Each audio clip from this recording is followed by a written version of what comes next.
Good morning, and welcome to a Transvaluation of Values using C.S. Lewis's The Abolition of Man, Part 2. Posted Part 1 yesterday, made Part 1 yesterday, and I said, I'm going to spend a long time just trying to figure out what I want to do with the next video and where I want to take it from here. Well, I did that, but it took a lot less time than I thought, and I'm ready to make Part 2. I enjoy Part 1. It's a little difficult to watch. I didn't do anything illegal. Any and all substances that were ingested prior to the making of that video are legal in the state of Massachusetts and the country now, I think. So it was fun. But anyway, I'm back. I'm clear-headed, bushy-tailed, and clear and hoppy-eyed. I'm still a little. I do remain very sensitive to that kind of thing, and that may or may not have been the middle of a 3-day-long excursion into those realms. So I'm still a little out of it, but that's okay. We're going to start with a review. Not really out of it, but you know. If you know, you know. We're going to start with a review, basically. I have an air conditioner now, so I won't be getting naked. It's funny because, I don't know, I was like I made the video, I think I went back to bed for a bit. And then, it was sweltering. And you don't expect that, in the middle of May, generally. It was a pretty cold spring, too. It's a very interesting kind of switch of things. And, I have, a smaller air conditioner. And, wrangled it up from the basement. And I nearly dropped it out the window. It was an epic save. I don't know. I think I'm going to keep talking about having kids because I seem to have dad reflexes now. Yeah, it was close. And then I wrangled this massive beast into my parents' window. That was fun. I felt like a big man. And yeah. And then,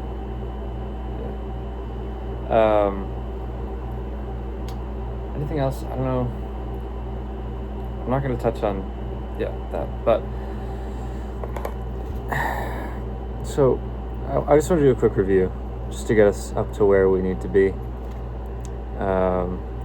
So this is a use of Nietzsche's framework of transvaluation of values. It's a transcending constructed values for the benefit of one's soul and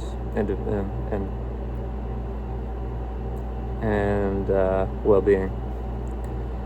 But we're using a C.S. Lewis book to kind of apply that framework to, which is The Abolition of Man, his most, what would you say? Not divisive. I think it's a very popular and well-received book, but testy? No, not testy. I don't know what I'm trying to say.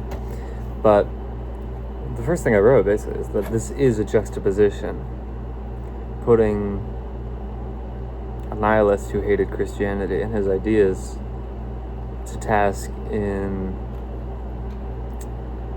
bringing a new life to a book by a Christian. That's a juxtaposition. That's part of why I love this so much, this idea. I'm making a part 2. So there were 2 main ideas in the book, or sections of the book, that we went over. The waterfall is sublime. So the textbook authors are saying, don't say the waterfall is sublime. Say you have sublime feelings about the waterfall. There's nothing about the waterfall itself that's sublime. I did say I think correctly, that nobody really cares about waterfalls where I'm from. So, and probably don't in England either. So the textbook authors did a great job of finding something that nobody really cares about to do their indoctrination with.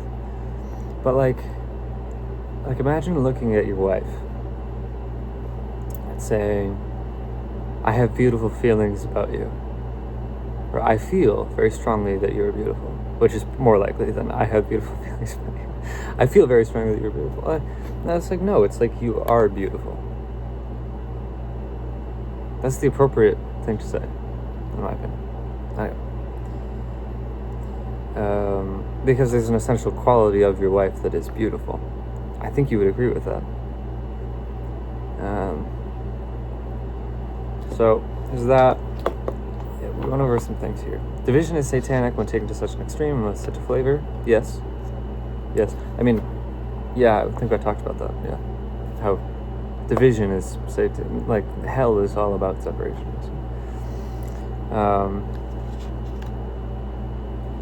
The Tao, the natural way. So he takes an idea from Chinese. Lewis takes an idea from Chinese philosophy. The Tao, which is his antidote to nihilism, basically. Which is funny because, yeah, but it's like Westboro Baptist Church versus the cool evangelical guy who feeds the homeless, no matter who they are. That's where Nietzsche falls in comparison to these textbook authors. And the other, not that, yeah. That makes sense, yeah. So then I had the idea that, like, the 2 + 2 = 5, like, the end of all, the hellish possible ending to Earth, where basic facts are not taken as fact, is the logical conclusion of this kind of thinking, where things don't have essential qualities, we just have feelings about them. And then I wrote, more than can be scientifically verified is inherently true. I agree. Still agree with that. Probably always will. Reason is not on the side of good. Reason can be masterfully used. It should not itself be the master. So we'll get to that in a moment. And then the other main idea or section of the book that we touched on is man has got nature whacked. This idea that I quite accurately said I think was popular at the time. I don't know that. I don't have any references, but I imagine that was a popular way of thinking at the time. I think, not imagine. I'm actually quite certain that it was. Humanity gains power over nature, and as it does, it gridlocks itself. Balance must be achieved between chaos and order. It is not good to have no power over nature. Adam had the power to name bugs and fish. It is not good to make power your end, even if it is power over nature. So it's kind of a transvaluation of values right there, actually. It is a transvaluation of values. That's what that is. So I did start that. I was high. I was really, really high. but apparently on some level, I did what I needed to do. I understood the assignment. So yeah, so that's the review. Well, almost. That's the review. I want to start here, an idea that I wasn't planning on when I pressed record yesterday, but I'll restate it in case because this is important. I went to a prep school for a postgrad year. It's like a 5th year of high school, and I hated it. I mean, well, sorry. I hated school by that point. I had always hated school. I stopped doing my schoolwork in 2nd grade. I was like, I'm just not going to do this. This is stupid. But something happened between my senior year of high school, when I was 17, turning 18, and Cushing was up.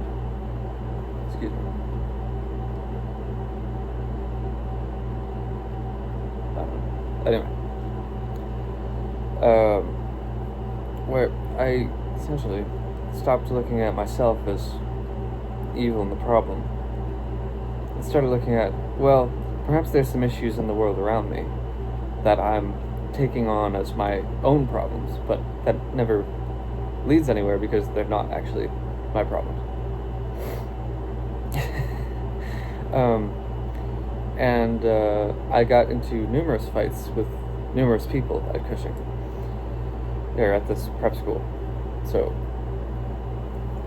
one of the people I don't want to say I took issue with it. Like, he's a cool guy. Like, now looking back, like, it's a cool motherfucker. But I was 18 and I was just very testy. So I had a lot of fights with him.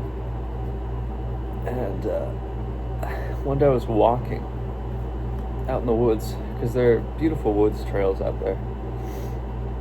And I had this argument with him in my head. And it culminated in this epic moment where he said, men are like atoms. Like, not like the first, like, Adam, like in the Garden of Eden. But like, men are like tiny building blocks of life. They're all kind of, I mean, they're energetic, I suppose, but they're all kind of samey. You can't really see them. And I replied, men are the clouds and the snow that falls from them. So, to restate it, men are individualistic. Men are unique, not individualistic, right? Men are unique on a microscopic level and a macroscopic level. And should be treated with dignity and love and respect. And men are not machines. Men are not just cogs in a machine. So, there's probably some, like, chemists out there who are just pissed at me right now.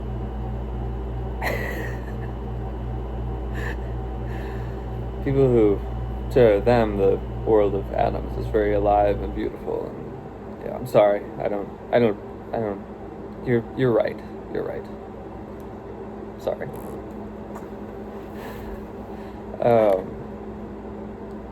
Yeah.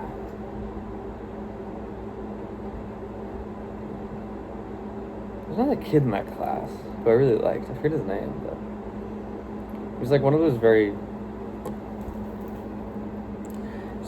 cerebral types. And I don't know, we just got on so well.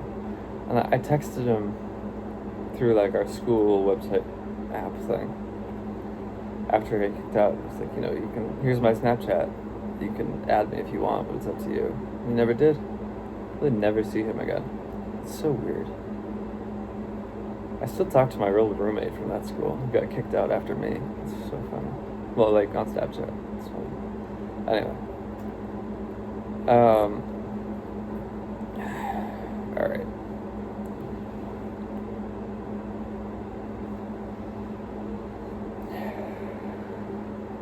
So we're gonna, like, kind of go over some values. And we're kind of going to tear them to shreds. First value we're going to go over is reason. Now, reason is a lie, essentially, when it's elevated to the status of,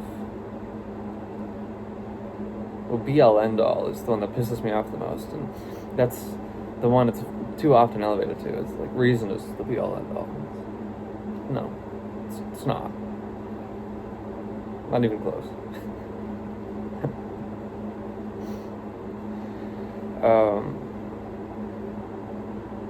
Reason, in my view,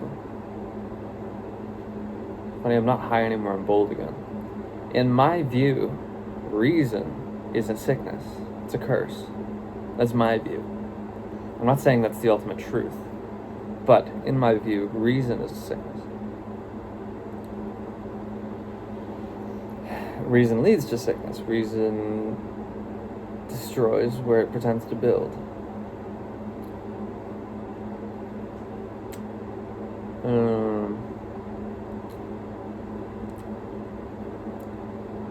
Yeah. I'm not going to reason that through. This is my view.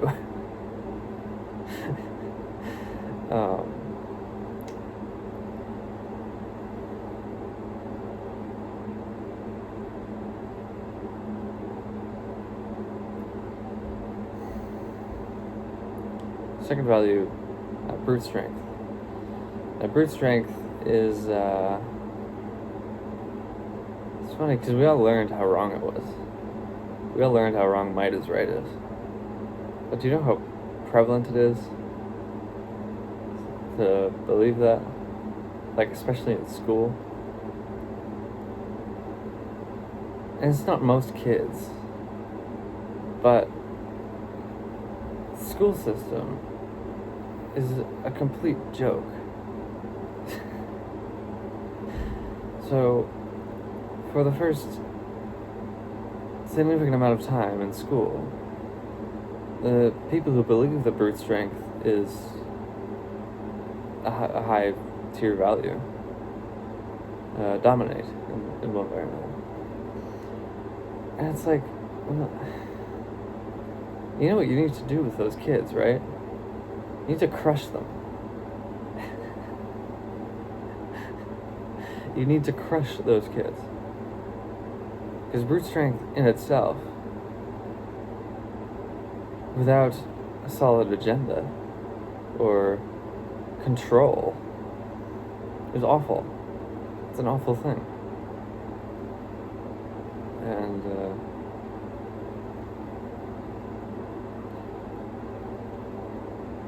third value that we're going to touch on, pride/individuality,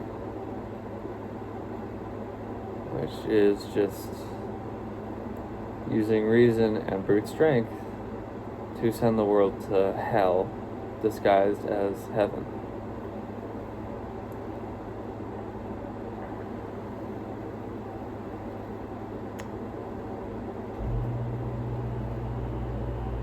People who write textbooks for schools are in positions of immense power over the youth. And I think part of the reason Lewis has such a massive issue with this waterfall passage in this textbook is because of that. I jump from the beginning of the book to the end of the book. Man has got nature whacked. Humanity, his idea that I didn't state very clearly in the last video, the idea that stuck with me from this section is, he says, humanity is just gaining power over future generations. It's crushing future generations. So, I guess part of my job then is to crush the people who have crushed the future generations. But anyways, getting back to it. So people who are in those positions of power should not be championing reason and pride in the individual as some sort of cell.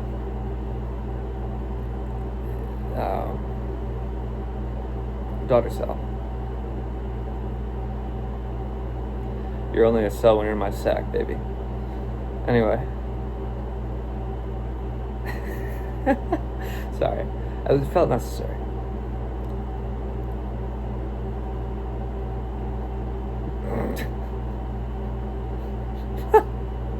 So, reason.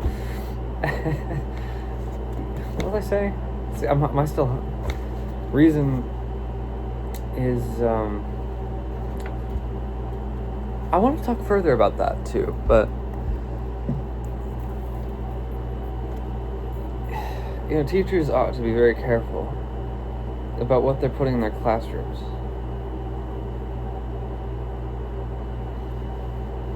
To go further, I won't be sending my children to public school or school at all if possible.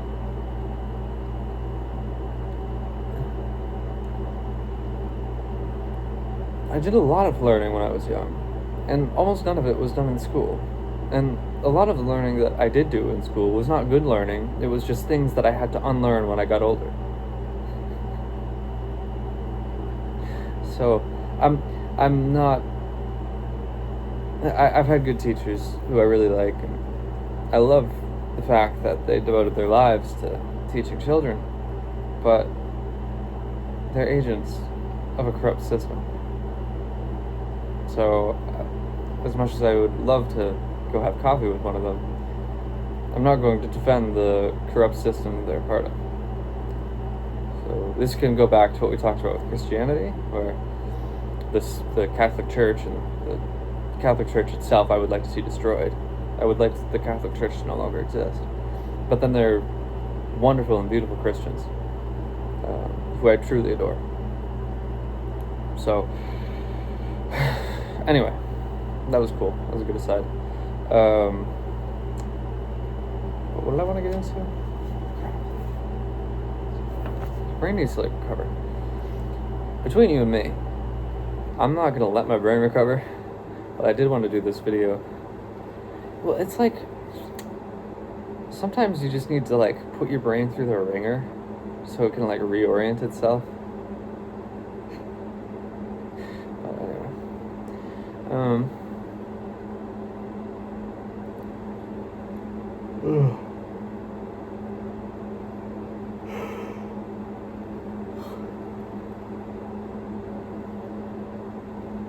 should I make this a shorter? I'll make this a shorter video, I think. I've probably said more in the first 20 minutes of this video than I said in the first hour of yesterday's. That's fine.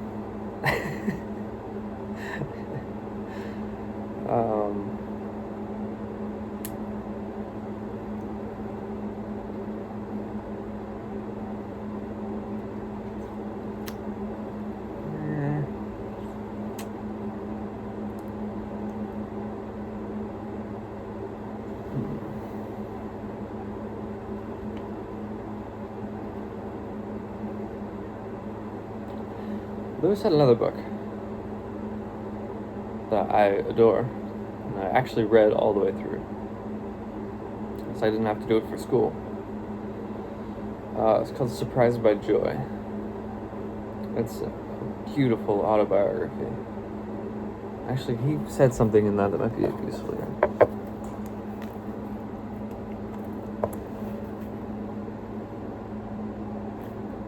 So when I was young,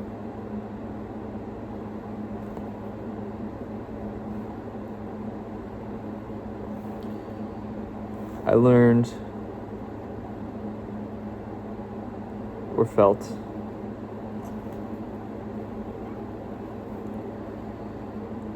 that essentially the opposite of what I hoped for would happen.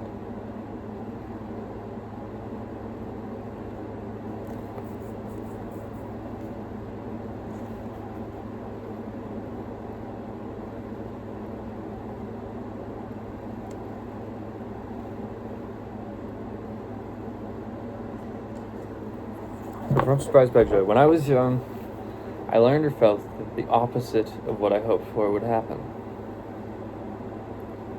I read that when I was 17, and I thought, my goodness, he understands me. I always felt that way. I don't anymore, but I don't know, it's necessary. When I was a kid, I would always hope for the opposite of what I wanted to happen.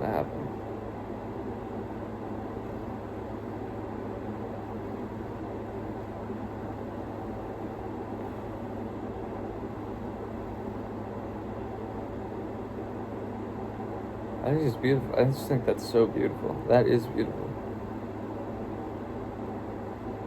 It's a beautiful use of the young mind. And a beautiful understanding of the cosmos in some way. Does it apply when one's an adult? No. If you hang on to things you're supposed to outgrow, you get sick. Don't do that. But I don't know, I think that's a thing for children.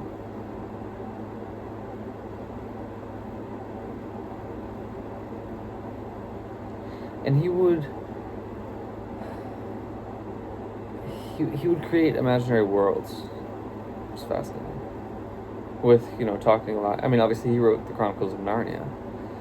So he would create sort of imaginary worlds when he was very young, and they were interactive, and the characters had names. And it's fascinating.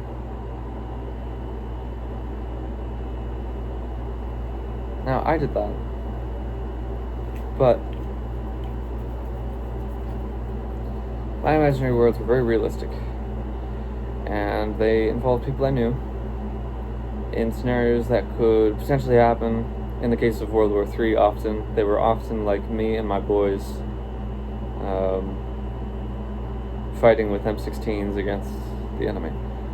But and I was like 9 or 10, so probably not the most realistic, actually, but but what I mean is there weren't talking lions and flying bears and whatnot.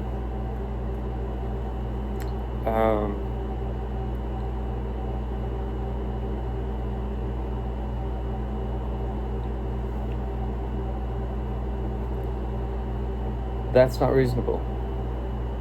That's not a reasonable thing to think.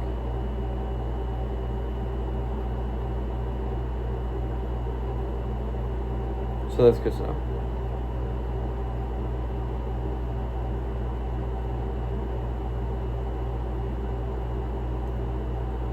Right? That's not reasonable. That's not a reasonable thing to think is not automatically followed by you're stupid, don't think that. It's not.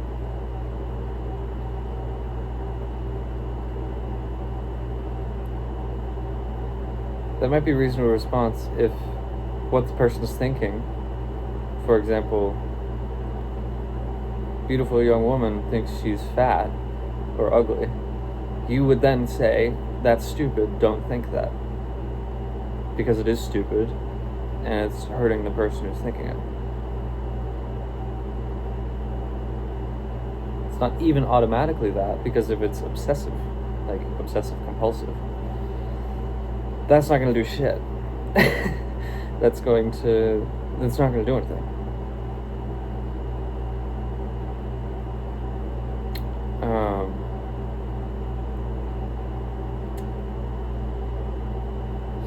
You have to tell your response, but the response to the follow-up to that's not a reasonable thing to think should not, basically never, almost, be, well, that's stupid, don't think that. Be reasonable. Like, I hate that. I absolutely hate that. It disgusts me.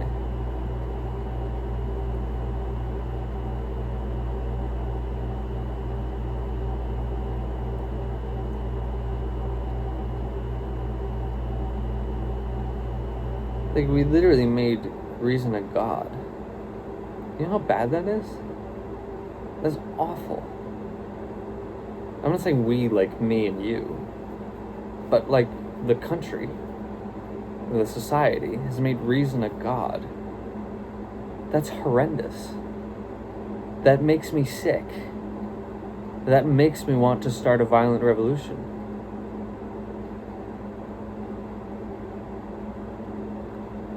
I think, in order for that to be justified, though,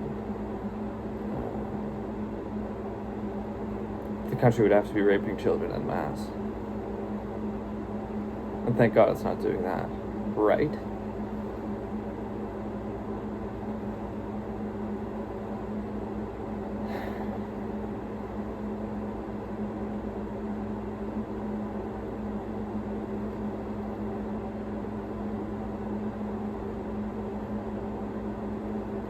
Here's a good use of reason.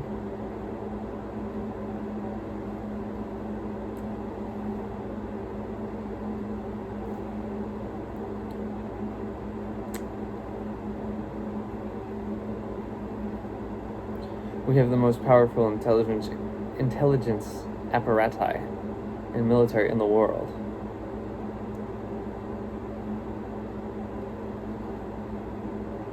and we can screw up as badly as we did with Iran, and we can't seem to stop mass shootings from happening. This is a surveillance state. Like, just to some degree or another it is. And yet there's another shooting, like, every day. That's ridiculous. That is a good use of reason. Not, oh, you have big dreams, but they're not reasonable, so you're stupid. Don't think them. No, I'm lucky. I have wonderful parents and very supportive people around me. I don't hear that very often. I've heard it, but, whatever. Some people, that's what their parents tell them. Then don't listen to that. Just tune it out or something. That's ridiculous. Don't combat reason with reason. So, well, it is reasonable because... No, whatever, it's not reasonable. Doesn't matter. It doesn't mean it's not realistic.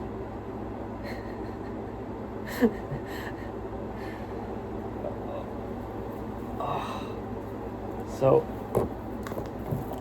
okay, good. I really just wanted to do that with reason, and but maybe we can go more into it.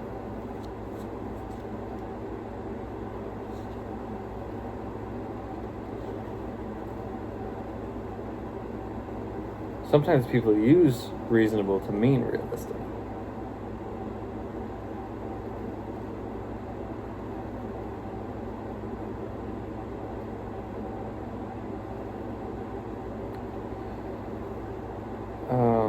We have to pay the doctor $2,000.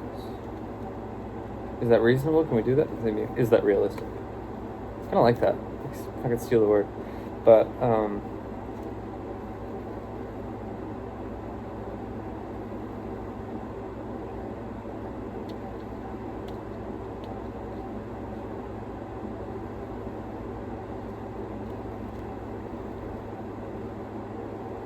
you can transcend all of this with enough love.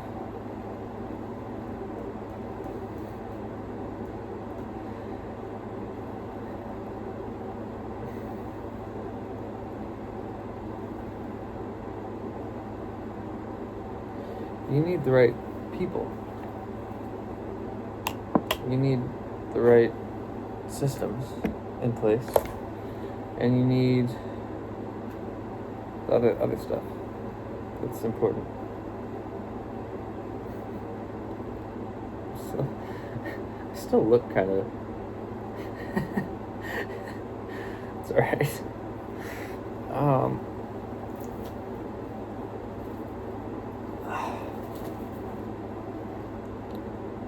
But, I don't know. Yeah, I guess that's enough for today. I'll probably wind up making a part 3 on this, but I'll plan it out a bit more. I just think it was good now to go over sort of what we talked about for an hour yesterday and barely said anything. That's not true. It was pretty good. But I was not on Earth. So it's good to go over that and start the actual transvaluation.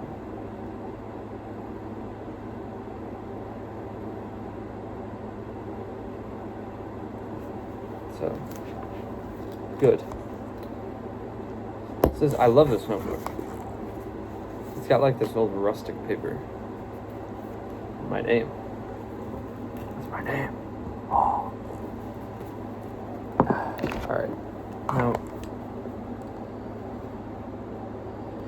I'm meeting my friend tonight for a hike, and that is at 7, I think. 7 in town.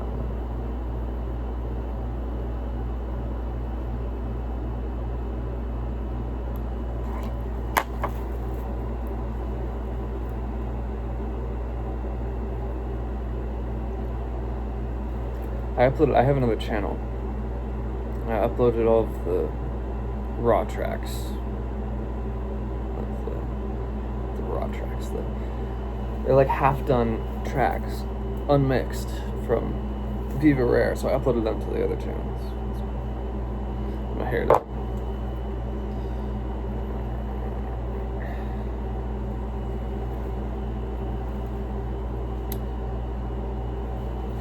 Should I just go out like this?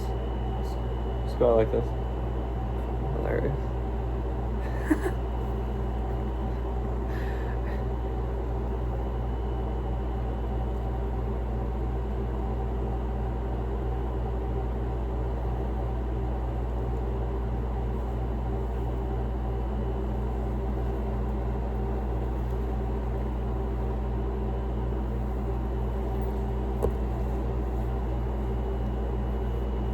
Alright, yeah, that was good to do. I'm glad I did that. I don't know what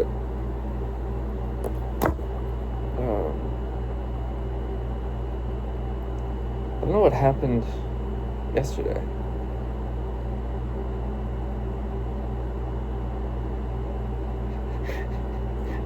There might be a blanket statement. I don't know what happened yesterday, but I don't know. I tried very hard to. I was trying. This is the thing. But I don't know. It's a good challenge. It was a good challenge. I think I did all right. We were this far into the video, and I think it was gonna. It took me an hour to get through the preamble and the main course, and there was some transvaluation, but I'm glad we began it today. It's fun. It's very fun.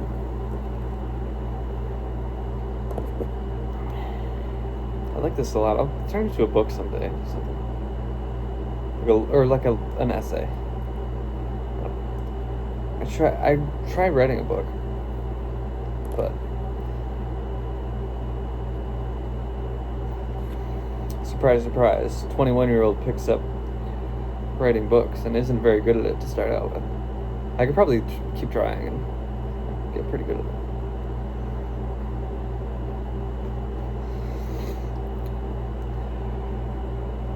Because writing music, I was always good at playing. People would hear me play it and be like, wow, that's amazing. But writing music is very different. You have to really, I had to really try and still do to get better and improve, and still do. So, books, I imagine, are like that.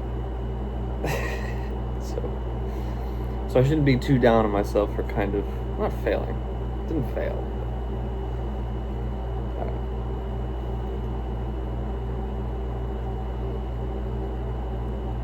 Poems are easy. Sorry. Not sorry.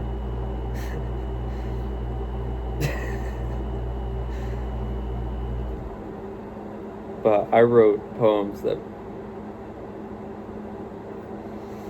blew my teacher's socks off when I was like 11. So the poems aren't good.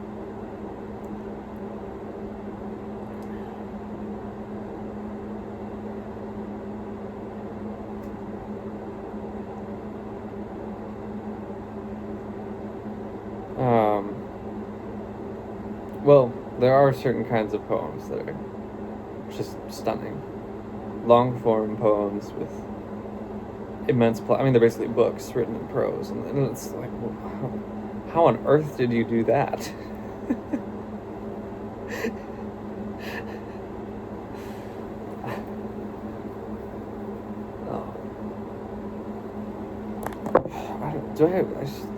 I'm supposed to tell a story now. This is what I said. Like, stories are too much of a box. But again, I'll tell a story.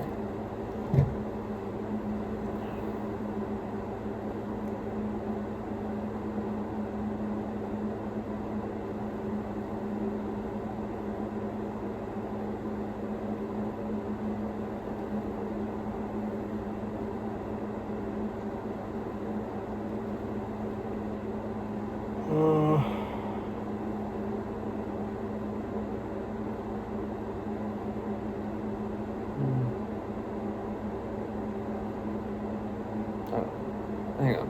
Don't give up.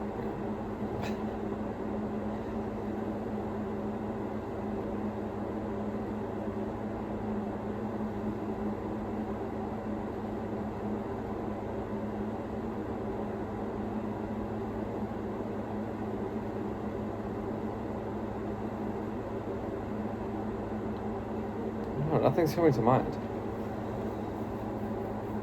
I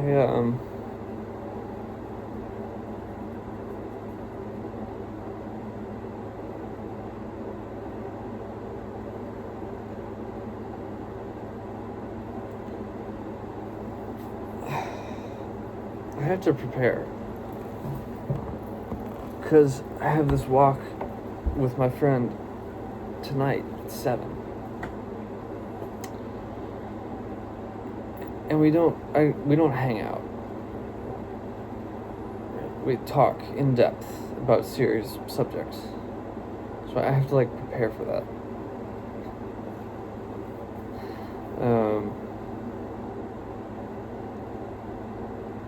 So yeah, I do need to go do that, but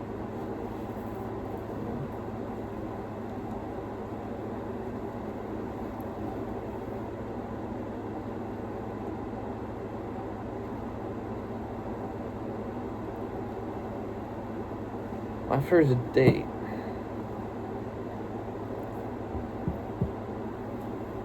This girl played field hockey. I bike. Well, I met this girl. We've been talking for a while.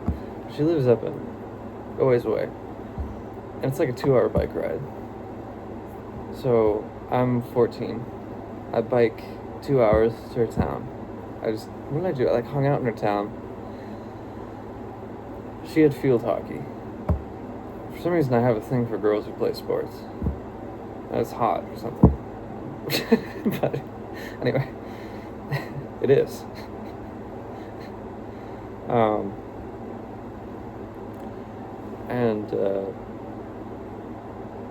Yeah. I don't know. What did we do?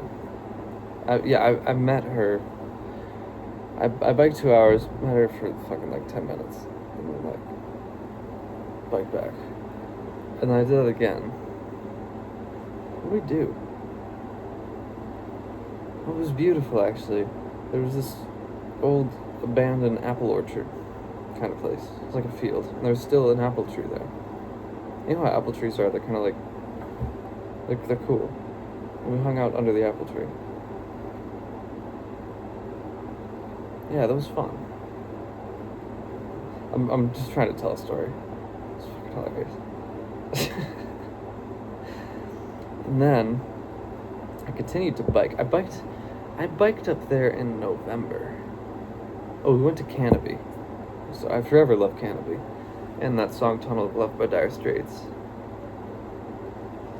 will forever remind me of that. That song. And when did I hear that? I'd heard that prior, and then we went there. And we had that date. It was just the most beautiful date. That's my favorite date I've ever gone on. It's fantastic.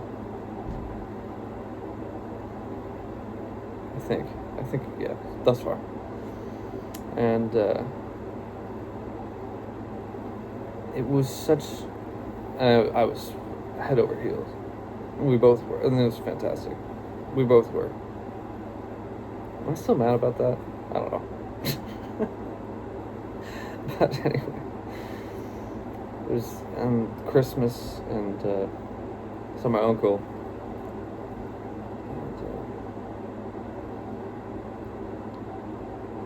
and I remember we went to the gas station on Christmas after what we needed.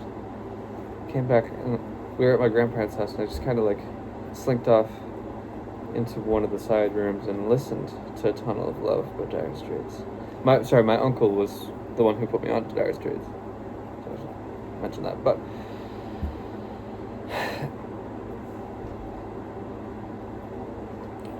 it just felt like the entire universe was at my fingertips, and that song meant everything.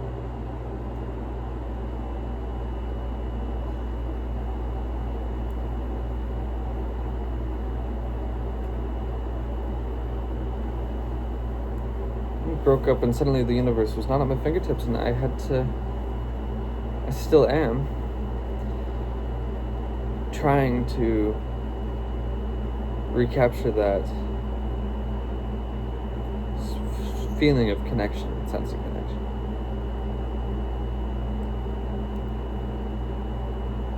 but I also recognize the necessity of being separated from it because of how good I'm getting at making music. Perhaps that's not reasonable.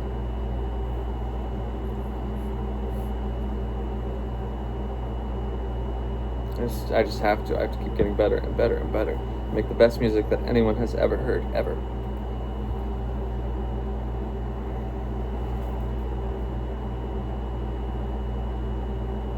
It's the way it is.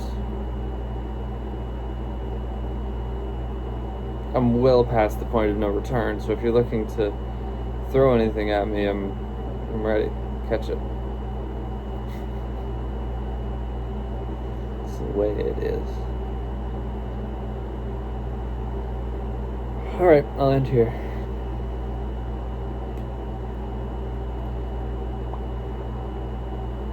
Various face things.